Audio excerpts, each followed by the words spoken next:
All right, why don't we jump into it? So this is going to be a good one. I'm excited. I want to get Tom and Josh going here.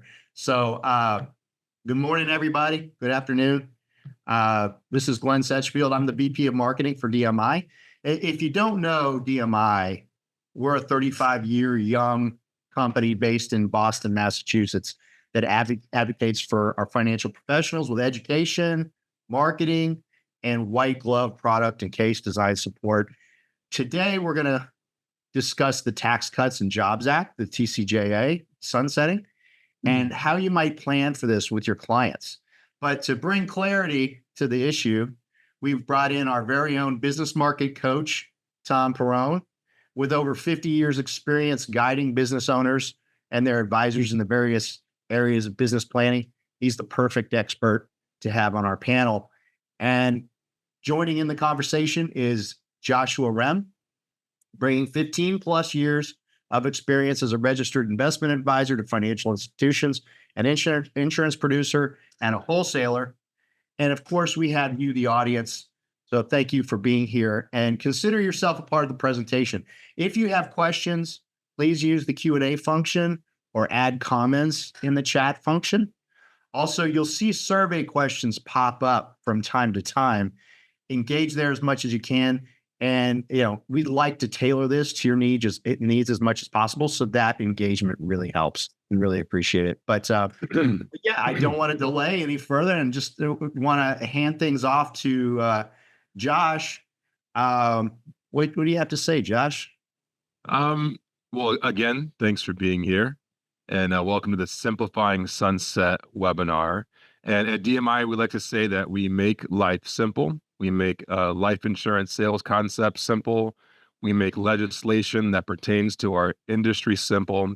And the reason we do that is so that you can become more competitive in advanced markets such as estate planning and business owner solutions. So this is something that your clients really need. And also, this is one of the best ways to make a good year a great year in terms of your business by just having one or two of these cases each year. And then lastly, I always say you want to be able to talk about these things because you don't want another agent to talk about this with your clients. Tom made a career out of this. If you leave the door open by having somebody else talk about estate planning or business solutions, then once they're in, all of their assets are going to be on the table. So I like to refer to topics like these as book of business preservation strategies. You need to be able to talk about this or at least partner with somebody who can help you talk about this and implement these solutions. So Glenn, we might start the PowerPoint if you can do that.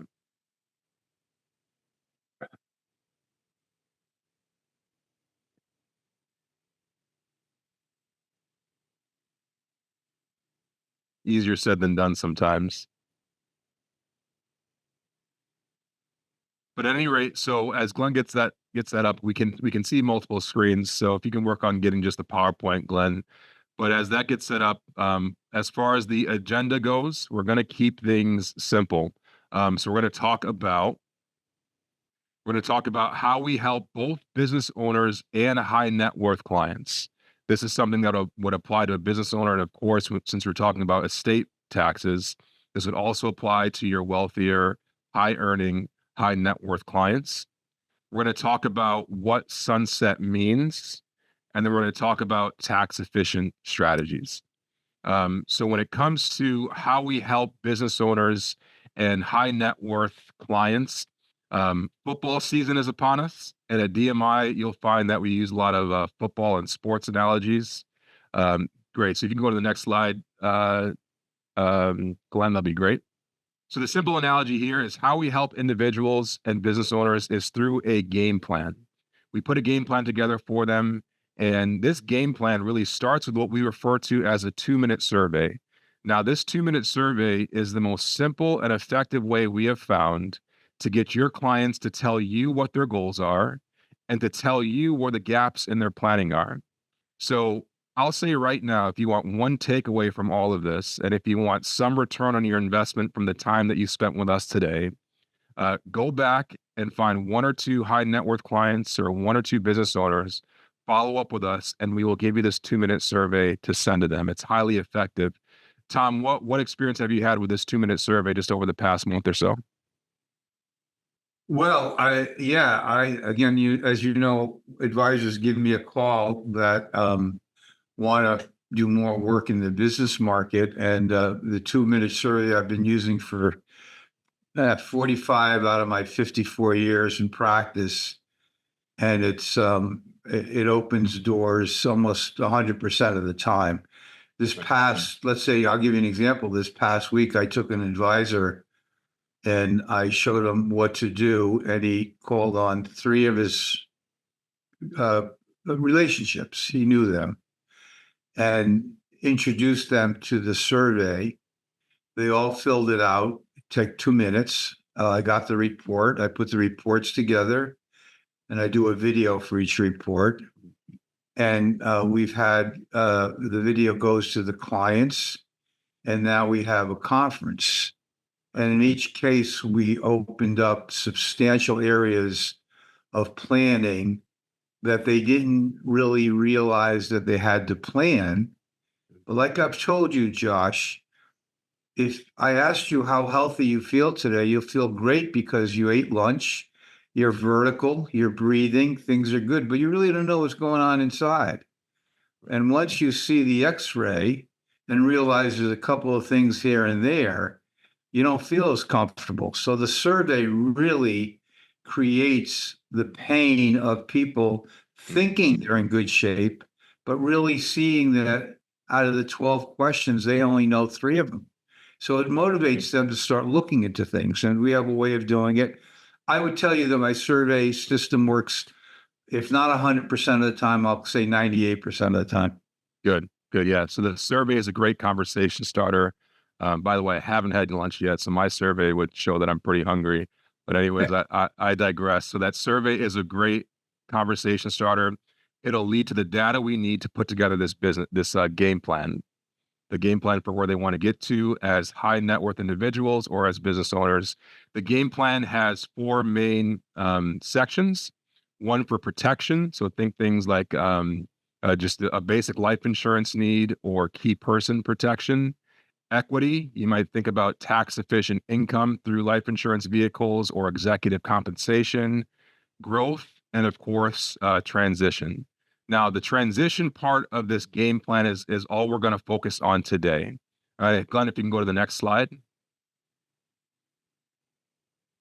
Yeah, so the transition plan, and this is really where we talk about business owners and high net worth individuals. This is where estate planning and succession planning really overlap. And they really overlap even more now than ever before because there was a Connolly decision, which is a whole nother webinar. But in essence, the business valuations may have a much larger impact on estate valuations than we even thought they would since that decision was made.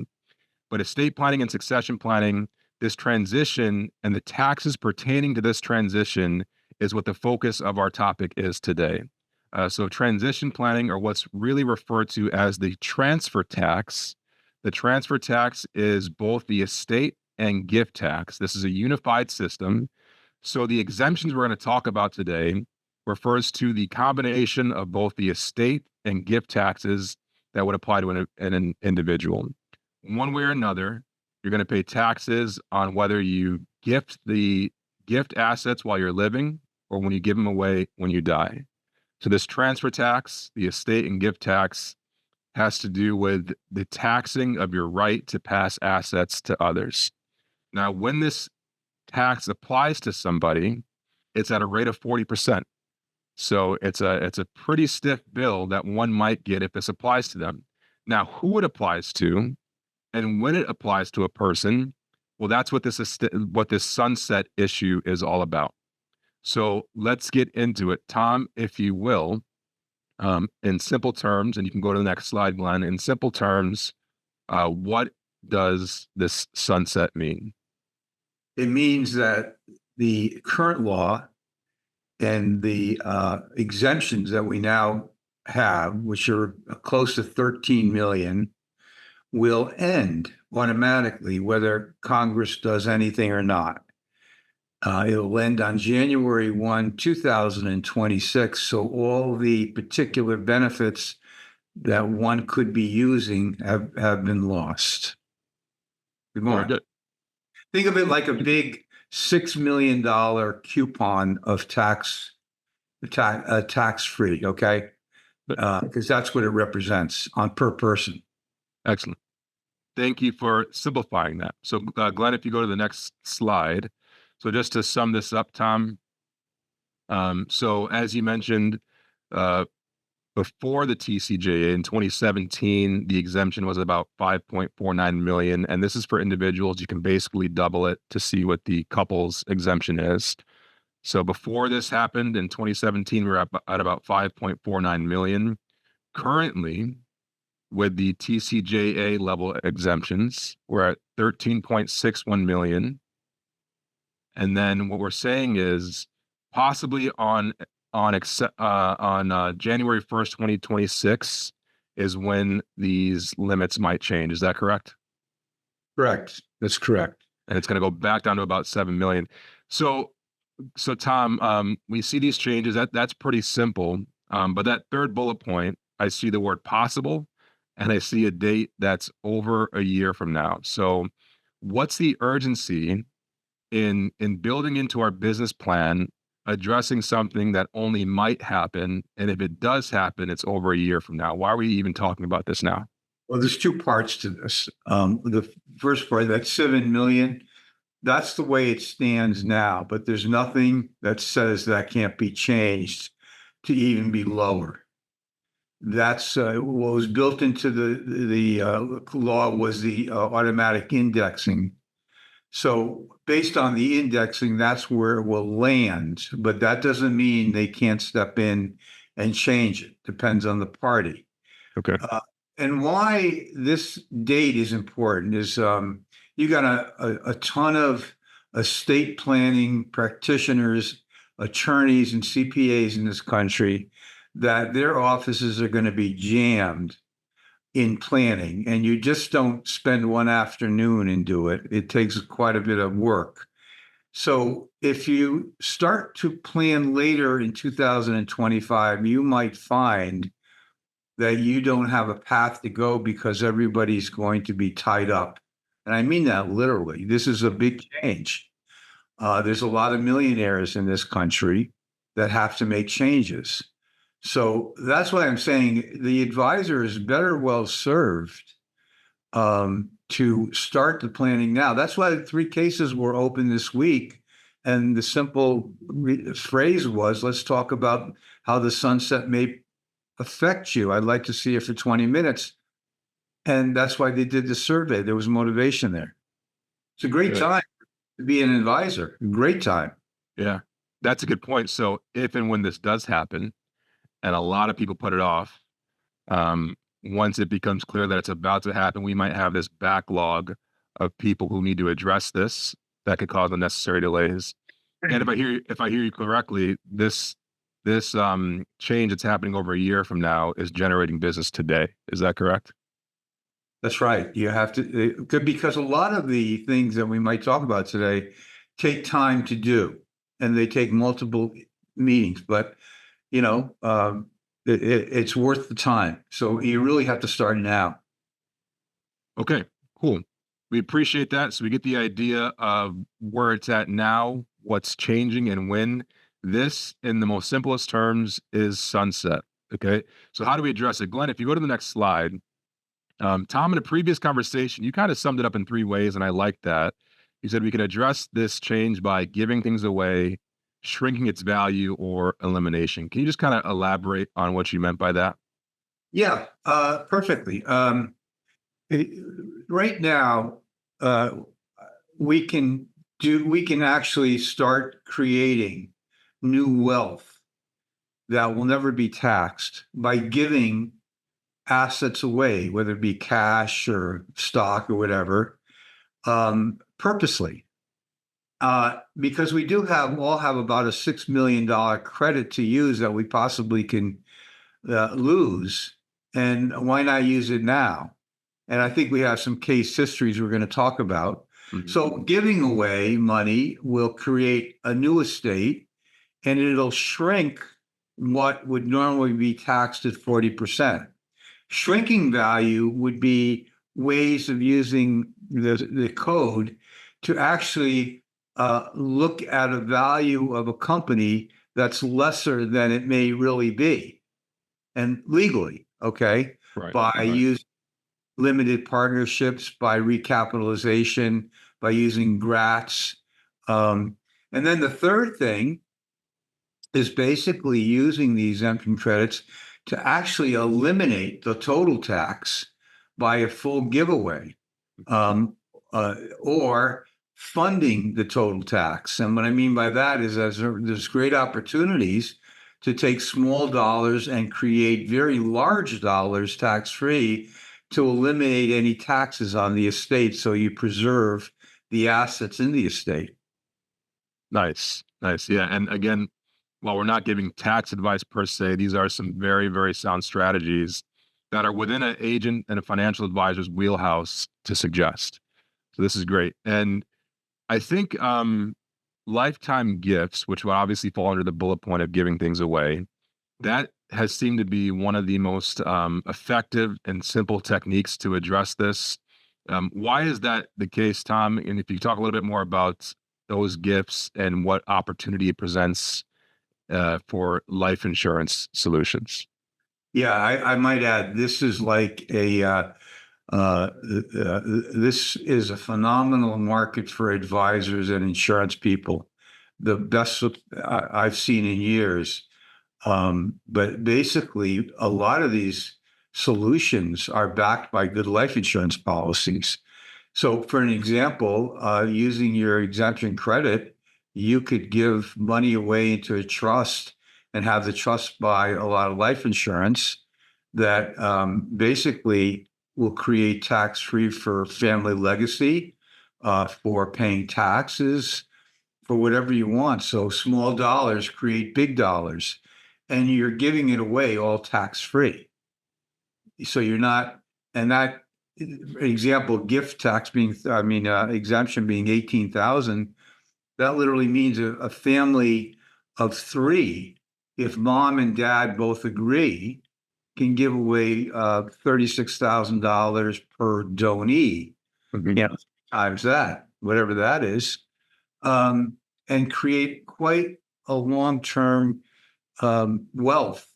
And when you arbitrage that with the trust buying some life insurance with that money, it certainly creates huge estate, always tax-free.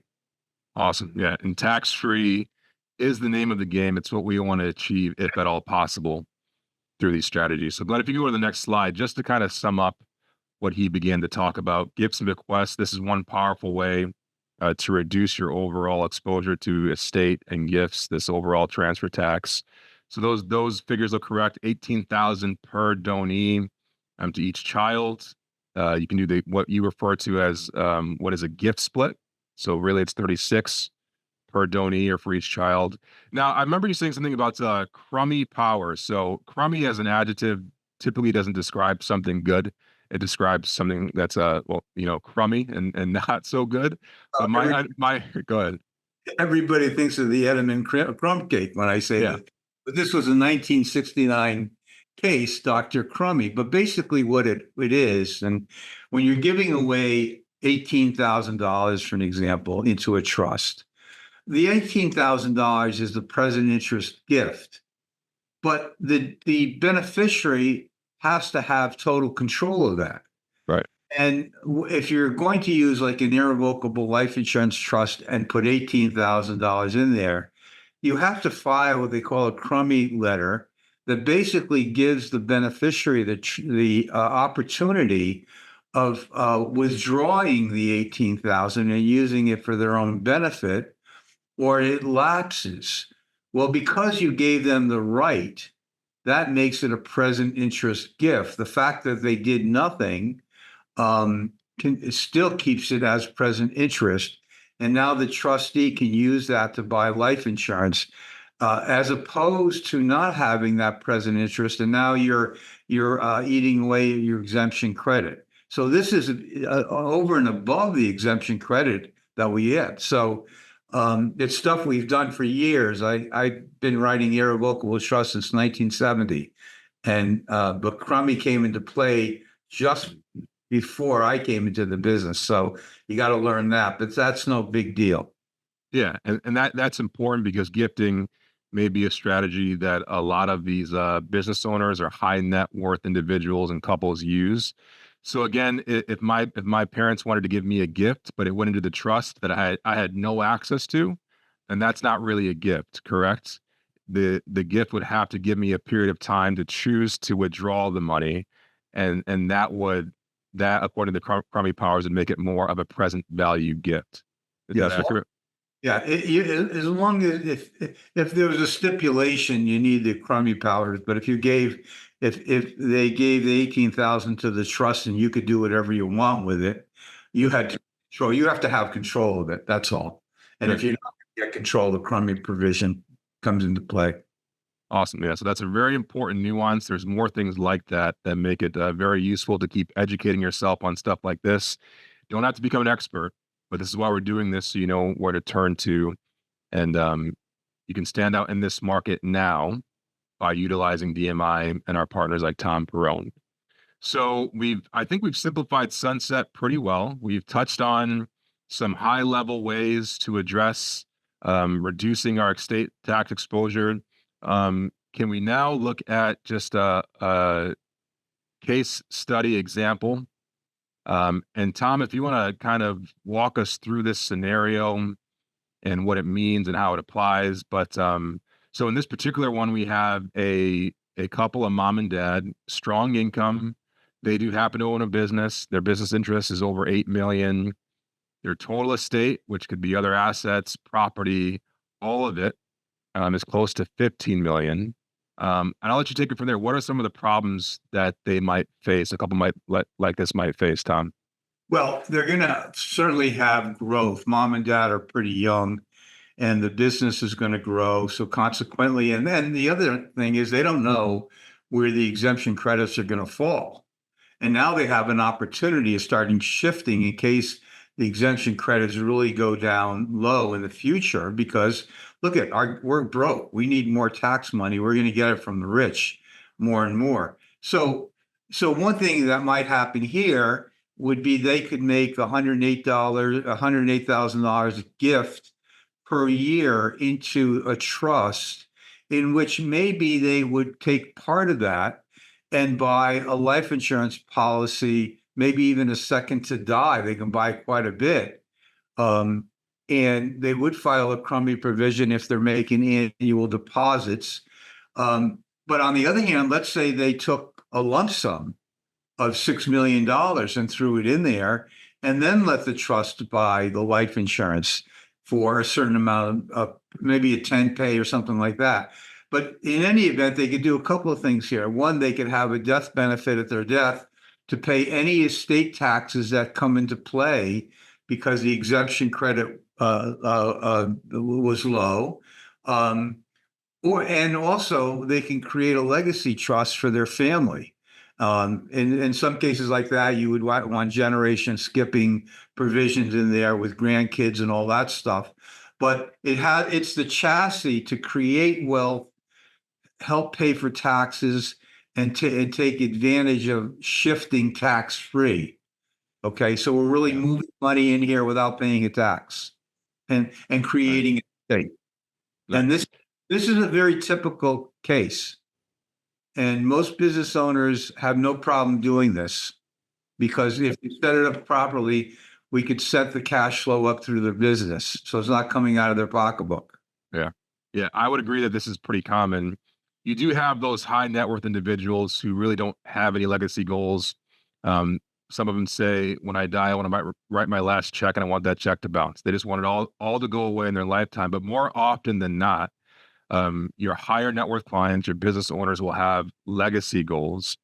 So in this situation, they used the gift to reduce their estate and gift tax exposure, the gift exemption. using the gift split. So it wasn't the 18,000, it was the 36,000 per child. So 108,000 a year.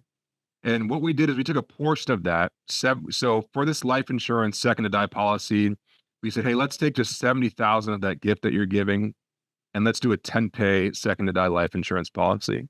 And that provided them with a $3 million death benefit, which, as Tom explained, it provides liquidity for the estate in case there were taxes or whatever they needed to use the cash for to address the settling of the estate, and it created a legacy.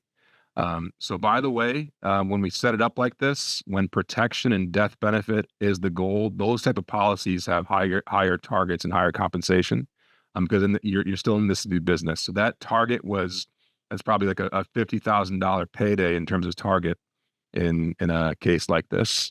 So a lot of opportunity here to help a client and turn a good year into a great year with just a case or two like this. Let's look at one. Go ahead, Tom. I was going to say, this is going to be typically what you're going to see after the 2026. You're going to have probably a lot more smaller companies be exposed to taxation that were not taxed prior or not exposed before, because a lot of the business owners don't really have a handle on their business value, but they will get valued at death by the IRS. And that's the battle you don't want to fight when the IRS sends you an evaluation and what the taxes are, because now you're into a battle. So we're suggesting to our clients that own businesses, they start getting valuations now. And that to start a kind of a trail of what they're worth. And that's very helpful because it gives you the opportunity to start talking about scenarios, knowing the value. But this will be a very typical type of model where business owners will be willing to use their cash flow in their company to finance potential tax liability situations. Nice. Thank you, Tom. Let's look at one more scenario. You can go to the next one. Okay, so now we have more of a business succession issue. This is where a dad and son are in business together. Again, strong business valuation, large estate, total estate value potential, and 20 million and growing each year. So he wants to give his kids equally when it comes to distributing his estate. He doesn't want to show preference to the one son he's in business with. There's obviously the potential for estate taxes. What other problems do you see in a scenario like this where the dad and son are in business? Well, this is interesting because through the survey I just did last month, this case that we thought was going to be more of a sunset type model case turned out to be other than that. And what was uncovered in the survey was that dad wanted to treat the kids equally. And in many cases, you can't. You have to treat them fairly, because one of the boys was just entered the business. He's a CPA, just entered dad's business. But I said to the owner, we can do all of this business planning, and that's not a problem. We can do it. But here's the problem. And again, I wouldn't have uncovered this unless we did the survey. If you die now in the next 5 or 10 years, your son who's inheriting your stock is not going to have wealth. He'll have stock, but that's not wealth, because he's got a company to run with 20-something people, and we never know where the cash flow is. And if he needed money to keep the business going, he'd have to go to the banker, and the banker's going to look at a 27-year-old CPA and say, what are you going to sign for collateral? And he's got nothing, right? So I've suggested to dad that the son own life insurance on dad's life. And even if it's term, I'm not having a problem with that, because it's like I have in my video, it's more of a short-term 10-year deal. And the company can pay for it. And the kid would own it, the son. But upon his death, the son would get $1 million tax free out of the company. We don't want it in the company. Now he has wealth that he can loan back to the company, just like his dad has over the years, to keep the money going because he becomes his own bank. Because right now, a banker won't even talk to him. Right. And, when the owner dies, and that's it, it doesn't run automatically. So that was a suggestion that came out of the survey. And so we're proceeding with that. Monday, we have a meeting with the tax attorney and the client. So it's interesting. Awesome. But this was perfectly a good one because in all cases, dad is seeing the wealth growing and wants to make sure that the legacy stays intact, and now understands that dad has actually $12 million of credits between he and his wife. He could shift and create another tax-free legacy, or create assets going into trust at lower values for the future. So there's a lot of opportunity here. Yeah, that's a great case. And I want to hit on something you said about these outcomes and the solutions that we present to them. You said, I'm okay with term insurance. I think oftentimes term insurance is a comfort zone for all of us because it's a little easier to explain and it's certainly less expensive. But in your process, what determines what type of insurance we use?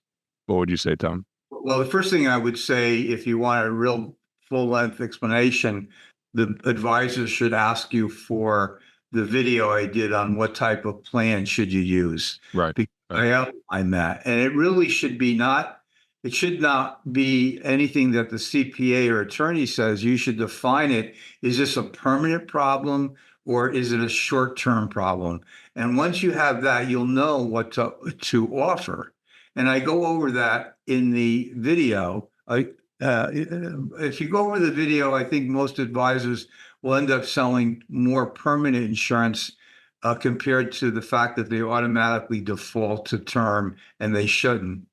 And by doing that, you might be jeopardizing your integrity in the marketplace. And you know what I mean by that.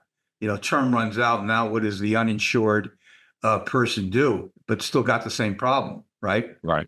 So, yeah, and that's good. And doesn't the from the 2-minute survey to the data gathering to the game plan, that will shore up any recommendation. Essentially, they're the ones telling you what type of insurance they need.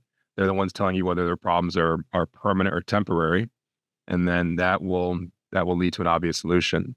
And again, so here the outcome, perhaps 2 solutions: one for legacy, one to create wealth outside the business for his son and business successor. And we're not talking, when you do this type of business, making hundreds of dollars on a quick term insurance sale. We're talking about tens and 20 thousands of dollars in commission because you suggested the right solution. So that's what we can offer here. Another great example of the potential for you to help your clients and to win big in the business and estate planning market. Anything else to add to this, Tom? Yeah, I do. I mean this sincerely. And I always tell advisors this: if you are rushing to make a sale, you're jeopardizing your integrity down the line. But because you have to do it the right way, and if you do it the right way and you're working with the owner, you will always sit at the head of the table.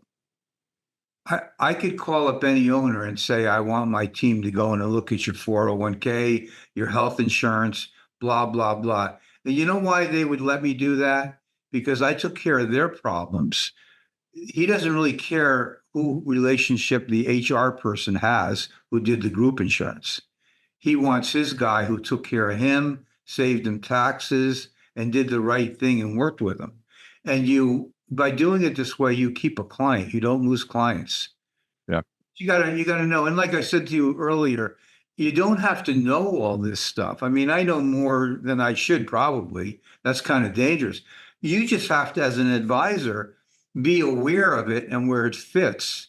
So you can grab your team and suggest things and let the attorney and the CPA work all these more complicated things.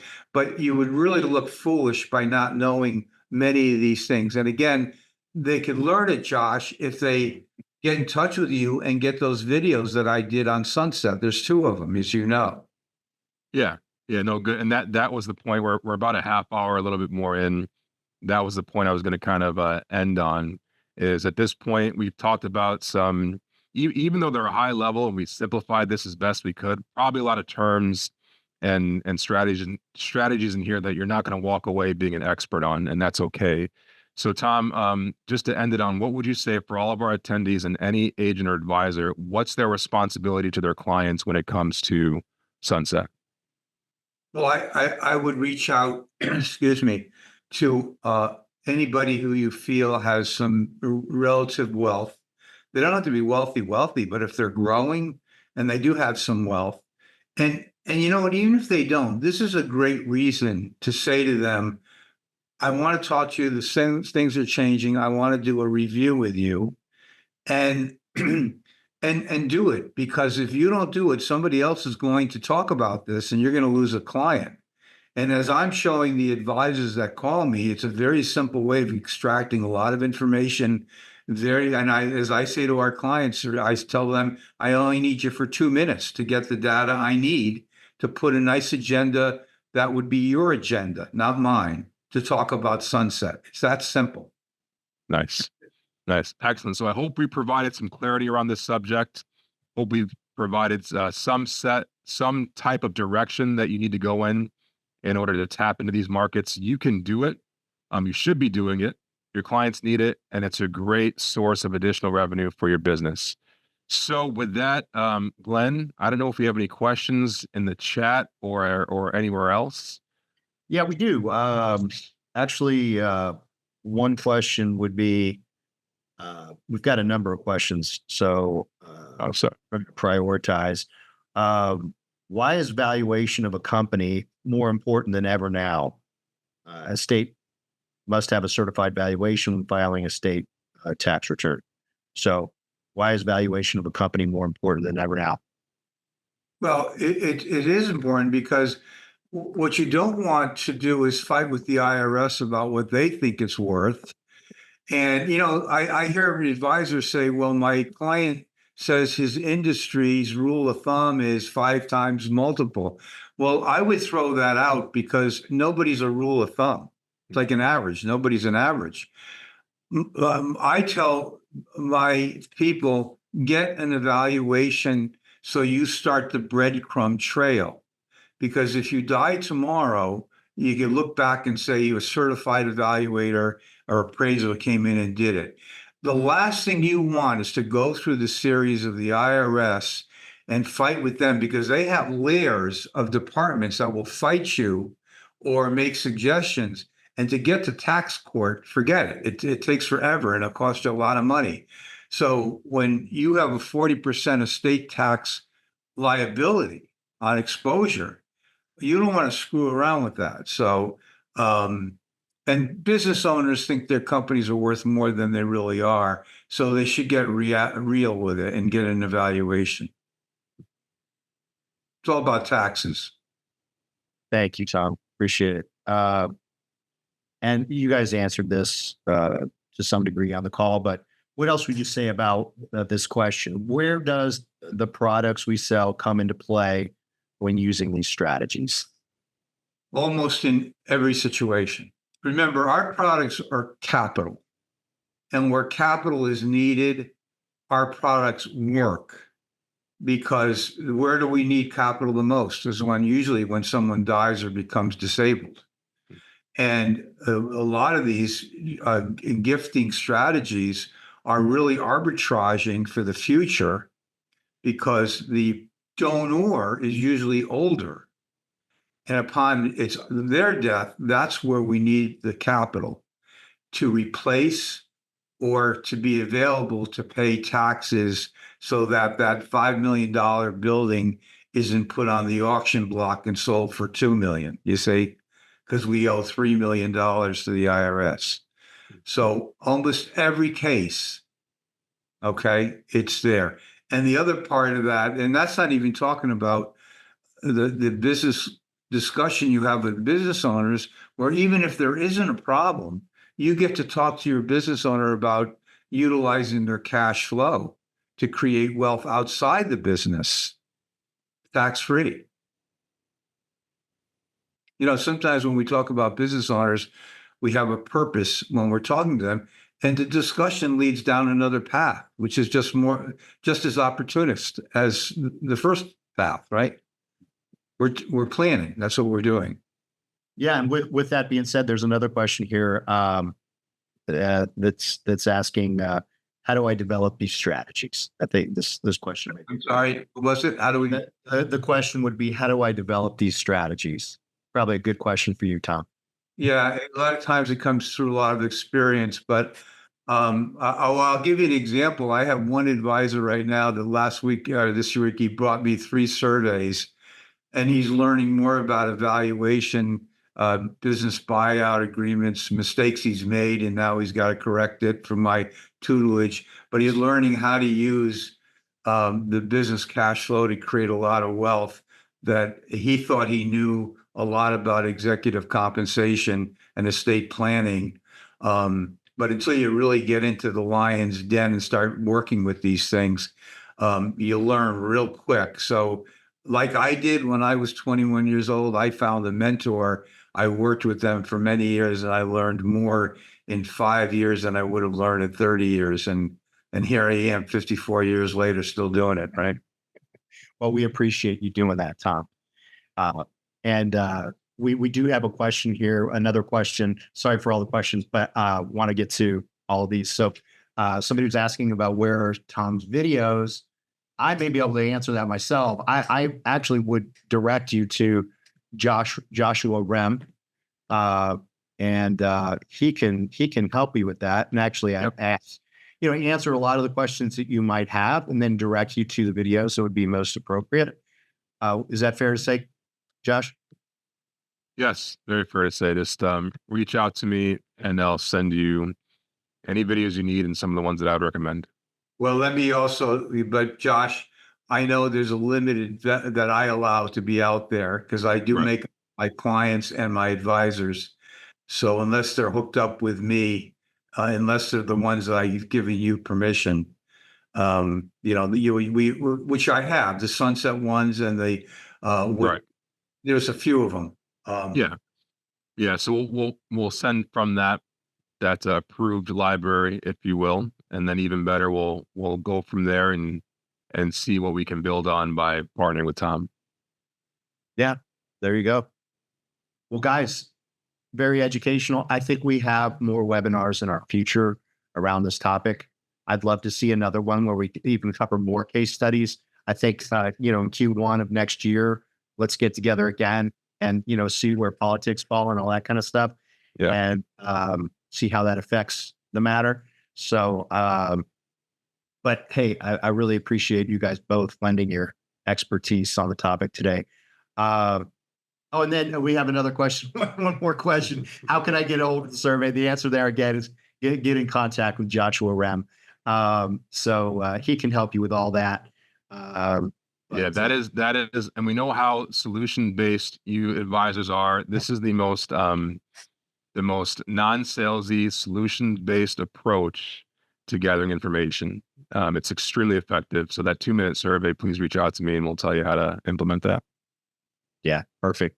Hey, we have, just to let everybody know, we do have a Sandler series of webinars coming up between August and September. So maximizing engagement, unlocking client commitment, mastering discovery, all this can help you with what we're talking about today and everything that you do in life. So again, we're making life easy, right, Josh? Right, Tom? That's right. That's right. Thank you so much for you guys being here. Everybody that attended, thank you. Great webinar, and hope everybody has a great rest of your Wednesday. Thanks. Thank you.